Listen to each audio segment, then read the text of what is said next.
Welcome back, ladies and gentlemen. Today I wanted to talk a little bit about smartphone addiction as I'm using my smartphone to record right now. This is getting a little too meta, but yeah, it's something I genuinely have struggled with, and my job does not help very much given it is literally part of my tech channel to buy phones, review them, get the latest one every year, and I'm also trying to be very active on YouTube and Twitter and Discord and trying to be connected with my audience because a lot of what my job entails involves knowing what leaks are, knowing what analysts and what leakers are saying, and following rumors and speculating, and I bounce ideas off of you guys a lot. So typically just my job description involves a lot of being on my phone and using my device, and pretty much all of my social media presence has something to do with my brand, with Tailosive as a whole. Not very much of it is just for the sake of, I want to post a picture and get lots of likes, and I want to get more and more followers. It's more so news related. I mean, obviously growth is nice and appreciated, but it's more so like, how can I use social media to make more content or to make better content, just so I'm connected and I know what's up in the news. But the truth is, it's a really bad habit, and it becomes very hard to turn off that speculative brain and to turn off that analyzing of the news and talking with people online and stuff. It's very difficult to just step away from that when the workday is over, and it's taken a while to admit it, but I will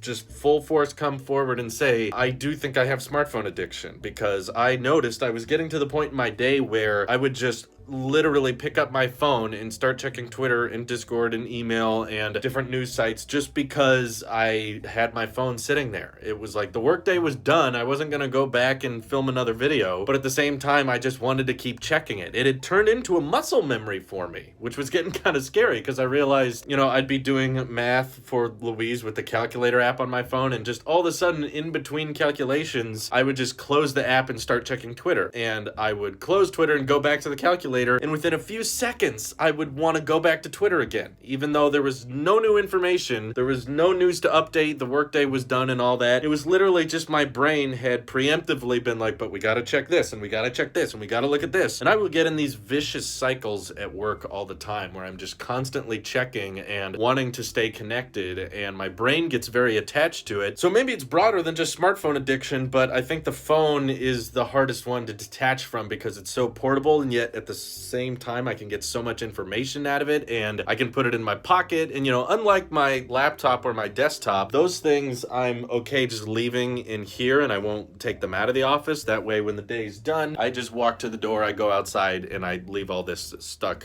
behind me. But when it comes to my phone, I've tried in the past to just leave it in here, but the truth is we use our phones for so much these days, whether it's managing finances or paying bills or texting people or for navigation and that kind of thing. It's kind of, other than my Apple Watch in that new product red finish, which looks kind of cool, other than this, it's pretty much the one device that I always take with me if we go grocery shopping or if we go to a friend's house or something. The phone stays with you, and yet has so much connected features to social media and stuff like that it's very difficult for me to just leave my phone behind like permanently and constantly, because I'll always end up in another situation where I'm like, oh wait, gotta grab my phone for some other personal life reason. So I've come up with the best solution I could, and it involves an Android phone, bizarrely enough. No, I'm not the biggest fan of Android, but I have decided that to help disconnect myself from work more and more, I have put my work-related apps, whether it be Instagram, Twitter, and Discord, Creator Studio, those types of apps, I have put on this phone, which uses Android, and it's not a bad phone. I mean, I reviewed it on the tech channel, and while Android is definitely not my platform of choice, this phone is not one I bought, okay? It was a gift, so I don't have to worry, like, I didn't have to spend money on this. But if I want to use those social media apps on a device that's portable and pocketable, I have to put it on the platform I don't like, and pretty much all those work-related apps I've taken off of my iPhone now, which I'm using to record this at the moment. So the iPhone no longer has Twitter, Discord, and Instagram or Creator Studio, which it used to, because after work and stuff, I would always want to keep up to date and check with that. But basically, basically this phone, for the most part, will stay in my office on occasion if I want to hang out with Louise, or we're still in work hours, but I'm not necessarily filming or editing something. Basically, when I go to the bathroom, that's pretty much it. This is my bathroom phone, or if I want to hang out with Louise while she's working and I want to be keeping in touch and working too, I will take the Android phone with me, and this has just become, you know, the social media and brand phone, whereas the iPhone is pretty much more and more just personal stuff. It only has the wallet app and texting, and it does have Safari, so there is an internet browser that I can check for updates for. So originally, my biggest concern with deleting all of these work apps from my personal phone was that if there was some big announcement or some big news drop that I needed to make a video about quickly, well, I would be disconnected. Well, there's only about 4 news sites that I need to check that don't involve the distractions of Twitter or Discord, and that's pretty much been MacRumors, Teslarati, Electric, and 9to5Mac. So I have those bookmarked, and you know, they don't update as frequently as like your Twitter notifications do or as Discord does, so I've noticed that those don't seem to grasp my attention and pull me away from reality as much. So basically I can just check MacRumors if there's some type of major announcement, and typically there isn't, so I'll just check it real quick. There's some new article, might or might not be interesting,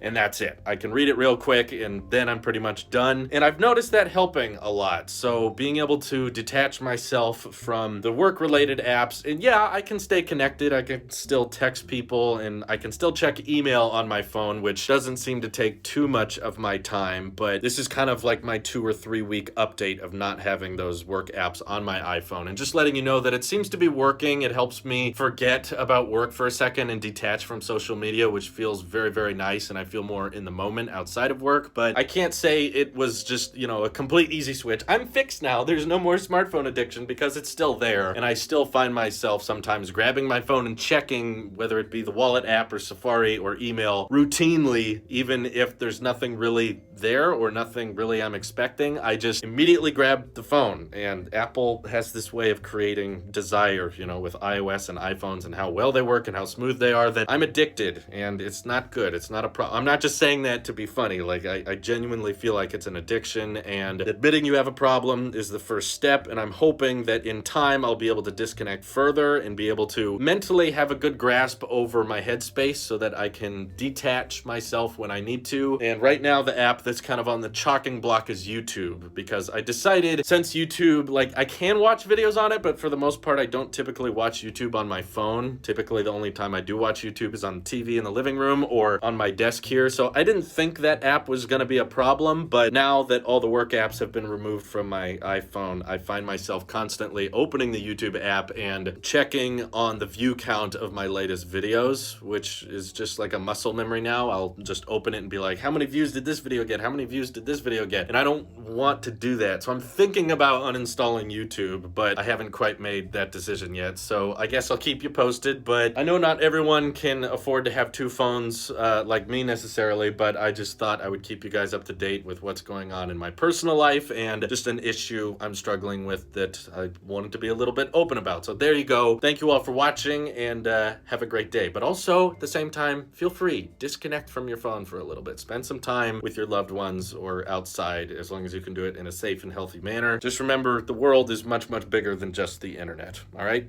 Have a good day. Bye-bye.